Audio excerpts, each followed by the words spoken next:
Well, hi there. Ollie Anderson here. Welcome to this video. Have you ever noticed that the world has gone mad? Everyone is talking about their identities all the time. Everybody is concerned about whether or not people are going to refer to them in the right way and all this kind of stuff. Okay, I get it. We all want to be special snowflakes and shimmering diamonds in the mist. But identity really isn't the panacea that we think it is, in my opinion. Identity, if we cling to it too much or if we get too obsessed with it, actually just makes our lives worse because it puts us inside a little box. And then once we're in that box, it gets harder and harder to get out of it, even though life is constantly calling us out of all the boxes so that we can be real. That's what this video is about. When it comes to identity, there's basically two ways that we can choose to identify. Two basic ways in the broader sense. The first one is that we can identify in a conceptual way, in an abstract way. We come up with some idea, some narrative, some story, some role, some schema, some label, and we cling to that as a concept because for whatever reason, usually because of underlying shame, guilt, and trauma, we've convinced ourselves that the label that we have attached to, the concept that we have attached to, somehow sums up all of the things that we want to have summed up about ourselves. And it gives us a sense of control in this crazy, chaotic universe in which we're found.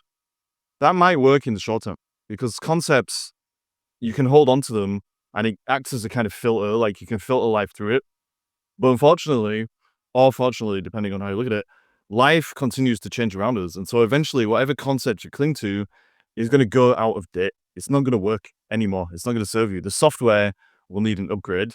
So the conceptual stuff is very limited. The other way that you can identify is to forget about the concepts and to just tap into the experience of yourself. In my opinion, this is the best way to do it because it's more real, because you're going to keep growing. You're not going to be holding on to things. You're going to see every day as an opportunity to learn more and to experience more. And you don't need the concepts to hold on to get a sense of meaning in your life. You get meaning from just living your life. The only thing that really makes a difference between the two, whether or not you choose one or the other, is how you relate to yourself. If you have a lot of shame inside yourself, if you don't like the current experience of yourself because of some horrible emotional stuff going on inside of you or whatever it is, you just think you're not good enough, then you're more likely to choose the abstract conceptual way of identifying because it's going to give you a sense of control. That means you don't have to face that shame. If you're ready to face that shame or whatever other underlying emotional stuff it is that you're dealing with, then you're going to be more likely to just go out and experience things and use what you experience as a way of dissolving that emotional stuff, dealing with it, and starting to get into a sense of flow. And so I want to say that right at the start of this video because ultimately, most of the problems with identity are caused by people clinging to these abstract conceptual versions of themselves that are not real. Normally in these videos, I refer to that as the ego. It's a little box that we live in. But again, like I said at the start of the video, we don't belong in a box. We belong in life. And you can only do that by experiencing. So you need to get rid of the concepts. But if you cling to identity and if you get hyped up by all this identity hype, then all you're doing is just giving yourself a bunch of concepts to cling to that are going to keep you from actual life. Along with that broader definition of identity, where it's either a concept or an experience, there's a kind of traditional way of getting an identity for yourself, which is what most human beings have probably used throughout human history. Because the way that we identify now in this very individualistic way, where you just choose an abstract concept for yourself and decide that that's who you are, is very modern. The traditional way is the kind of thing that would have happened if you were born in a village or something 500 years ago, something like that. Your dad was a baker or a blacksmith or like a farrier putting shoes on horses or whatever it was. And that would be your identity. You would be that person from that village and you were the son of the baker or whoever it was. And you were probably going to grow up and you would be a baker or maybe you join the army or something, or you might join the church. But basically your options were very limited. And you would be stuck in that village, and the way that you would feel good about yourself, the way that you would find an identity that worked for you and made you feel like you have purpose and everything, is that you would just perform according to the standards that the society had put on you and your family had put on you. And so if you became a successful baker, you'd feel good and you'd feel that you were contributing in the right way. And so you'd get some self-esteem and you'd feel hyped up and everything. Maybe here and there, you might have a few niggling doubts that you wanted to do something else. But in general, you'd be happy. because you'd be doing what you felt you were supposed to do. Everybody around you also felt that's what you're supposed to do. And so I suppose you would just go about doing it. That's the traditional way of getting identity. And you still see this way of identifying in some more traditional cultures, even in the West. If people have come from like immigrant backgrounds or whatever, they still kind of have that mentality where they have to please their parents more than anybody, because their parents are setting the role for them to follow. And if they don't do it, they're going to bring great shame on the family and all that kind of stuff. The more modern way of identifying is kind of a reaction to all that. It's the idea that you don't have to be told what to do. In fact, you can't be told what to do. Instead, you're going to choose your identity for yourself. You're going to go out there in the world. You're going to leave the village. You're not going to be a baker or a soldier or join the church. You're going to do something amazing that nobody else has ever done before. You're going to stand out from the crowd. Everybody is going to look up to you. You're going to be a great success. You're going to make loads of money. And that is going to show the world who you are. That is going to be your identity. You are this amazing, successful person who just decided that what was in your heart is the thing that you're meant to be doing. And so you're going to do it. And that's great. But of course, a lot of people pick these identities for themselves. They have this idea that they're going to go to the big city or whatever it is, and they're going to rise to the top. But not everybody can do that. And so then you get a lot of people that have chosen this modern approach to giving themselves an identity, and then it doesn't work. And so then they feel lost. They feel the void inside themselves. They feel existential dread. They don't want to go back to the traditional model and do what their parents told them, because that means that they have to accept that they were wrong. And the fact is that your parents can't even tell you who you are or what to do anyway, because they probably don't even know themselves. And so it all just gets so messy and confused. And then you find people that are just lost because the traditional model doesn't make sense for them anymore. But then they reach the point, in most cases, where the modern identity doesn't work either. And even if it does work and they feel happy having the modern identity that they've chosen for themselves, well, that's only because they're getting certain results at a certain time. So they might have defined themselves how much money they're going to make or something like this. They're currently doing that, so they feel good, they feel happy. But that is a temporary situation, and eventually something's going to change, and then they're going to be back at square one, and they lost. And this is why the world is a crazy place, because most people do not have a solid foundation with which to identify. They have chosen either the traditional model or the modern model.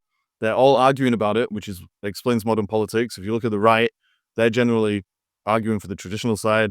The people on the left are arguing for the modern side, but they've taken it to the extreme in some cases, which is why you have people that identify as unicorns and puppy dogs and rainbows and all this kind of stuff. And so the world is just this crazy place, and it's because nobody has a solid foundation on which to identify. The thing is, if you want to be real, it's not about either or. It's not about traditional or this individualistic modern model. You need both.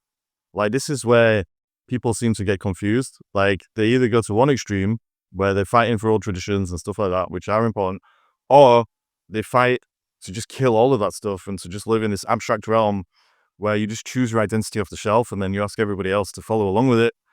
And then they don't. And so then you get in conflicts and confusion, and everyone's just arguing all the time about all these stupid things that they don't need to argue about. You don't need, it's not an either or situation. You need both. You need some kind of tradition. You were born in a certain place in a certain time. Your family and your ancestors have certain traditions. They have certain things that they have followed. You may walk away from them, but the fact is, you were born as a product of those traditions. But then at the same time, you have free will. You have things inside you that you want to do. You have goals. You have ambitions. You have values that you want to act on and you want to share. You have that experience of being real if you tap into it. And so it's not either or, it's both. You can't just say, fuck tradition. You can't just say, fuck being an individual. You have to bring them together, which means it's about accepting the reality of life. Reality means we are not dependent on the tradition. We are not just supposed to be told what to do by our culture and the people that came before us. But it also means we're not independent. No man is an island. We're not totally separate from everybody else. And so even though we can make it seem that way by choosing these abstract concepts to identify with that separate us from everybody else and make us seem unique, it's actually not true, because we're all united, as cheesy as that sounds, by our human experience and the way that life itself applies in the same way. It follows the same rules for everybody. The laws of cause and effect are always going to apply. People are going to get older. We're all going to die. We all have to go through a journey of letting go of the ego, facing the shadow self, taking real action, growing, and all this kind of stuff.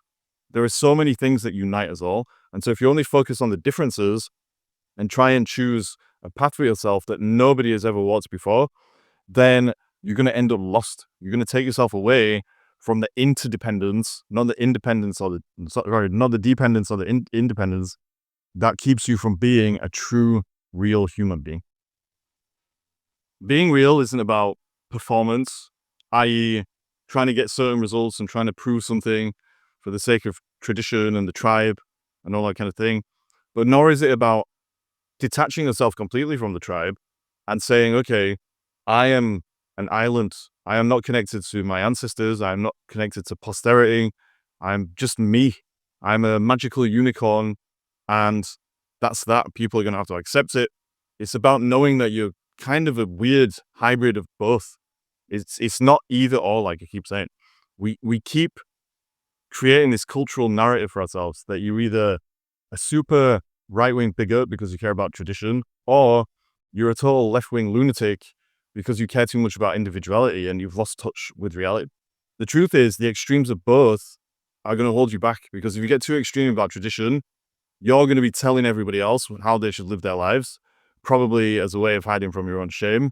And again, it comes back to shame on the other side, because if you go too far to the left and you become so individualistic that you create some abstract idea of yourself that isn't really connected to reality, then you're probably doing that as a way of avoiding whatever shame is inside you, so that you can try and control the people around you so that they don't keep triggering it.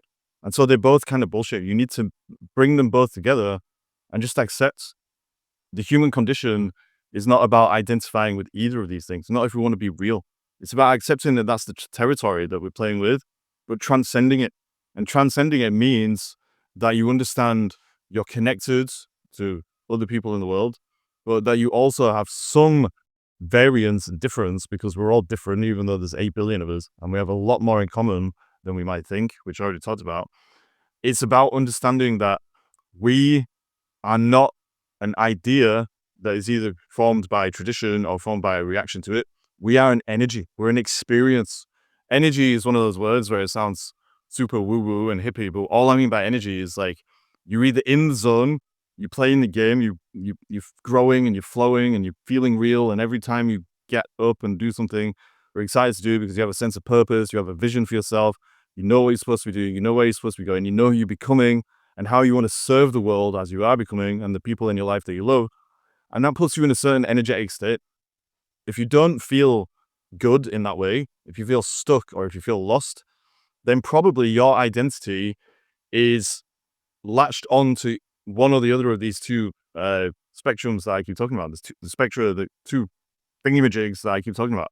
You're either locked in tradition, and so you're stuck probably because you're trying to please your parents or something like this, or you feel like you have to adhere to certain rules that no longer apply, or whatever it is. There's something that you're stuck on because of your way of relating to tradition, or you've gone the other way and you've tried to react to all the traditional way of doing things and stuff like that, but you've created an identity for yourself that's too abstract. It is not connected to reality in any way. And so when you go out there and you take that identity into the world, it's like you're wearing a mask that constantly just brings friction and frustration and misery to you, because it's not aligned with anything true. And so every time you wear it, it's just creating discord in your life.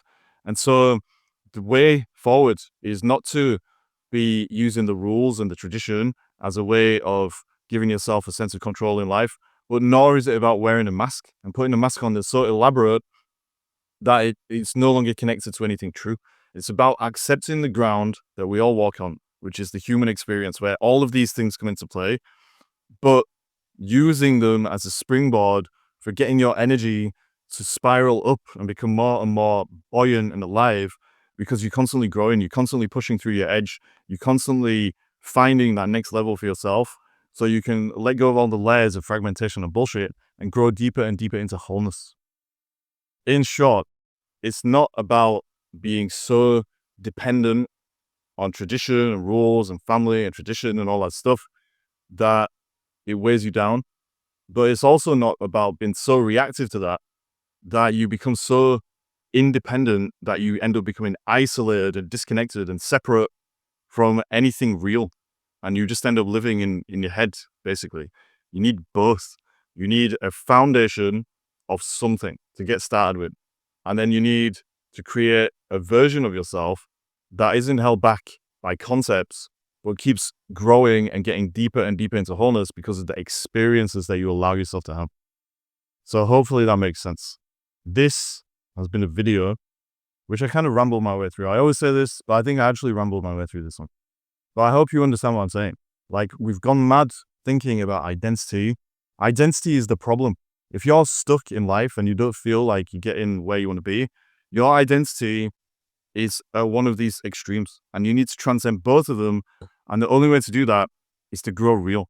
And if you're interested in doing that, you can book a call with me on my website. There's a link here, ollyanderson.co.uk/talk.